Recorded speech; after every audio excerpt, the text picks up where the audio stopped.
Deep Dive Film School makes no claim of ownership of the film footage used in this episode. The film footage is owned entirely by the copyright holders. Also, we're going to spoil the hell out of this movie, so this is your warning. Welcome to Deep Dive Film School! Oh, this week we're going to do that one scene from Tommy Boy. Let's dive on in. Tommy likey. Tommy want podcast.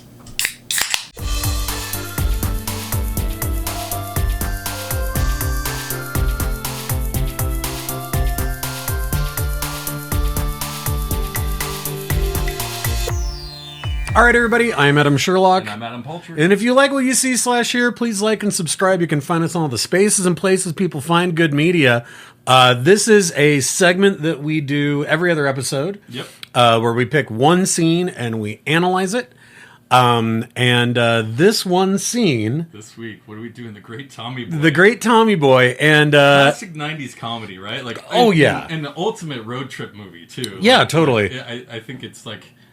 You know, I'm just thinking of all the other road trip movies, and there's not a ton of funny ones. No, and this definitely takes a lot from probably the most classic one being Planes, Trains, and Automobiles. Oh, yeah. It's hard not to do that. I think that No doubt. David Spade is definitely playing the same type of uptight Steve Martin character, No doubt. and then obviously our beloved Tommy Boy that's doing the John Candy role here is Chris Farley. Midnight Run, I would say, counts as another one. That I they may like have that got some movie a inspiration. lot. Oh, Yeah. That's an underrated gem right there. But boy, you know, I think I've always loved this particular scene. The scene being yes, what is that one scene? it is the choosing a radio station Car scene. trouble. It's the car. It's car trouble, and it really is like choosing the radio station. To me, is the culmination of what a lot of things have been building up to, which is there's lots of animosity bubbling under the surface. David Spade plays Richard, who's this guy who's worked for Tommy's dad since high school, I think, Basically, and idolizes him. Yeah, he's and him as more go ahead. a father figure. Yeah, well, and he's been working his ass off. And Tommy, meanwhile, like the first time we meet Tommy, like he's wasted at college, graduates by the skin of his teeth, Rips right? a bong and then passes out. Yeah, and still somehow manages to graduate, and then is obviously given that gimme job of nepotism that a son gets. Yeah. You know, and we get like 5 minutes of great Brian Dennehy as dad in the beginning here, and so. Well, I mean, they've been on the road for weeks trying to sell these new Callahan brake pads, Yeah, right? yeah. And, you know, many things have gone wrong, as you can tell by the looks of the car in this scene. Very, again, fucked up to the point of Planes, Trains, and Automobiles, yeah. To a T. So, you No, know. the difference here being that it's Richard's pride and joy, this car. Yes. And we're so concerned about it, and that very first time that he backs the car up and the door like frunk and goes the wrong way, and you're like, oh, this is gonna get bad for this car, you know? And you get a classic Chris Farley face. Yeah, just like, boy, what a talent he was, He right? really, you know, much like Jim Belushi and John Candy, like those guys who just are taken from us, those hilarious physical comedy guys who are taken from us too early. Yes. Probably don't take care of themselves as much as they should.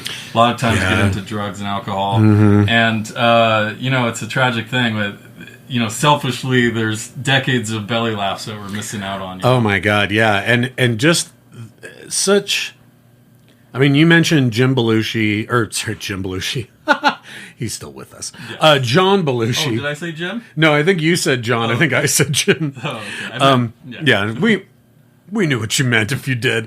Okay. Yeah, nobody's going to, what is it, World According to Jim? What was his Yeah, I TV think show? that's right. Yeah. I don't know. Woof. Anyway, with John Belushi or John Candy, part of it being sort of their size or stature, another part being like their own weird way of freaking out. And, you know, when we were deciding which scene to do, you were talking about the oh my God scene where he's got the two little model cars that he's amazing. knocking together.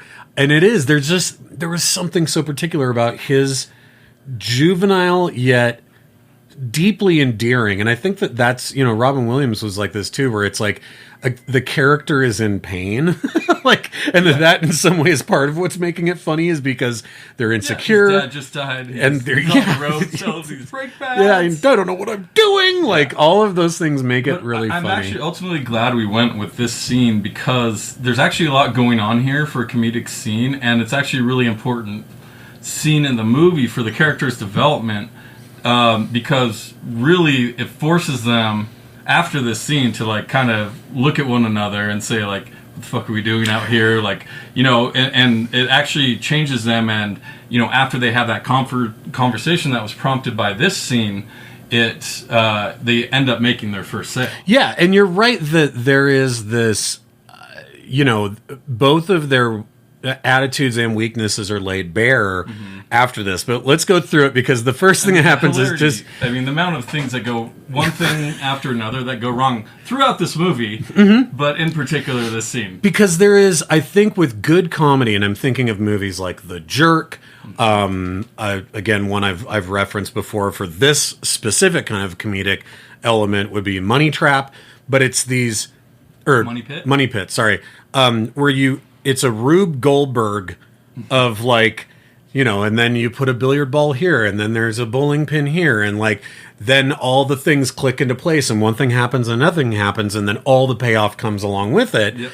And the one here is that when he's put the oil in the car, he's left the oil in the engine. Can. The can is in the engine.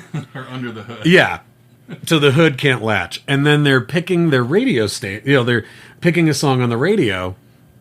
And I remember it probably got one of the biggest laughs out of me the first time I ever saw this, is that they're both like, ugh, not that. Carpenter's, ugh. Yeah. Superstar? Yeah, it's Superstar by Carpenters. And he's like,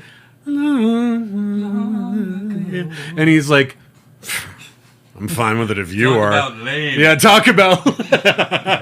And then I can live with it if you can. And then we cut to, don't you remember? Just tears down their faces. Like, this is probably one of the more brilliant aspects of this, is that cut of this movie for comedic timing there, because they listen to it and then they have some quick B-roll of silence of them driving. Yeah. Then it breaks into them like belting it out, like tears running down their face. Amazing cutaway, perfectly timed. And then the next one is absolutely hilarious. And then the next one is perfectly timed, because they go, it goes to the part that everybody knows. It's the, you know, it's the refrain after the "Don't You Remember" part. I love you, and it's supposed to go, I really do, but because we don't get it, I love you, and then just that's the catalyst. And dramatic music like bump, and the hood flies up, and they're oh god, and they're just veering all over the road. It comes back down, and they're like, oh. And then they realize they're going the wrong way, and then the hood goes back up again. Yeah. Just like beat after beat after beat. It's absolutely perfect. Yeah, spinning through the streets, realizing that Tommy's forgotten to take the oil out. And like, this is like, it turns into almost a sad part of the sad scene. Like I said, this is a pretty actually important character arc. Pivot point here, because this is really when Richard has like a breakdown and like reveals to himself what it just talks down to him. You know, talking about what an idiot, no selling waste of space, like all of this stuff really talks down to him a lot. Very similar. It's funny, the catalyst to a scene we're going to do later with Memento. Yeah. Like there's some similar catalysts here where he's really being mean to him. Yeah. And talking down to him. And he's like, you know, please don't call me a waste of space. Yeah. He's like, I'm trying my hardest. He's like, I'm not my dad. Yeah. And that brings out a lot of things, not only from Richard, but himself. And obviously Tommy, this whole movie is trying to deal with his dad's death. But Richard we've never really seen him deal with it. Yeah. Well, and also he's been hiding behind two things. One, his snarky belittling of Tommy. Which David Spade has in spades. Yes. But also that there's no real emotion behind it. It is this, I'm better than you.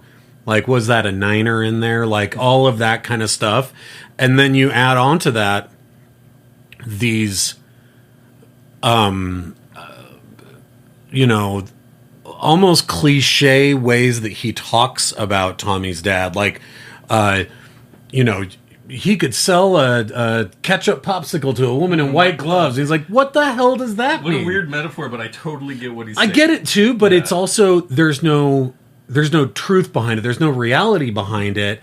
And all it does is confuse Tommy. And he's like, and to Tommy, he's like, yeah, but that was my dad. Yeah. Like, we loved each other. Like, I know you think I'm useless, but come on. And a lot of it has to do with Richard and his own shit and looking up to him and not really having a father in his life. So kind of gets weirdly deep. Yeah. Probably the deepest part of the movie. Yeah. Other than, maybe him talking to his girlfriend on the buoy or whatever. Yeah, which is pretty cool. That's gets interrupted by kids telling him what a fat ass he is. I will be underneath your bed and your mother will cry when she sees what I've done to your bodies. Yes. But then we do get to that part of this scene again. They flip it right back again. And he's like, all right, that's it. When he comes out, it's like, Mommy, the rhino's getting too close to the car. Just making fun of him again. And it's kind of funny to see David Spade's confidence and like, oh, bring it on. Yeah. And he does. He does. And it escalates so quickly. But yeah, it's just like not safe. He breaks a 2x4 across his head. It's so good because again it escalates back up to this cartoonish level. Yeah. And then which you have to do in a comedy, right? Yeah. And then you end with that fantastic prehistoric forest. And then they cut to the scene that is after this, and what I kind of referenced and how important that was for that basically brings them into the third act. Yep. Yeah. Well, and I think that it is interesting and worth noting that that it's because it's a comedy, the stakes aren't very high. Yeah. But it's also an original comedy, which I was thinking about this too, that it's like there were a handful of these that Saturday Night Live, that Lorne Michaels did. Sure, yeah. I was going to say, this is definitely a Saturday Night Live product. It is, but what's interesting is if you compare it to things like Night at the Roxbury or Wayne's World or the Coneheads or any of this other shit, it's not a pre-existing... It's not like they made a movie of Matt Foley who lives in a van down by the river. Yeah, it wasn't an existing character. Yeah, and I think that kind of makes you go, well, I don't know where this movie's going to go. And so the fact that the two of them become friends... is a really lovely little side plot that you don't totally know if the movie's going to care that much about that. Yeah. So when it does, it's a really nice bonus to be like, oh, actually, by the end of it, like he's sticking up for Richard and is like they are leaning on each other for support. And that's a really nice thing that I don't think that I knew was going to happen in this movie, Especially, this is kind of the beauty of these scenes. Is that just doing these scene analysis? Because I wouldn't have when we were picking this scene. I was like, oh, that'll be funny one to just kind of reminisce about or whatever. Right. But I wasn't thinking about walking away going like, that's actually a pretty pivotal. Like it was surprising to me. So that's kind of the fun of doing these scenes. Definitely. So. Well, and even being able to dissect that with something that is otherwise like a funny stonery comedy that's just kind of like. Yeah. All gags. It's like, yeah, but why does it work, and why can you still return to it? Exactly, for sure. Well, and they did again, kind of with Black Sheep, which is funny. It's got its moments, but it's not fine. As good as Tommy Boy. No. All right. Well, thank you very much for listening. Please like and subscribe. We do these scenes every other week. We do our festivals that are always ongoing. Hit us up on YouTube, wherever you listen to podcasts, all that stuff. We'd love you to join the party, and we're going to continue next week with our Nick Cage Fest in Racine, Arizona. Yes. So we will see you then. All right. Thanks, everyone. Bye, you guys.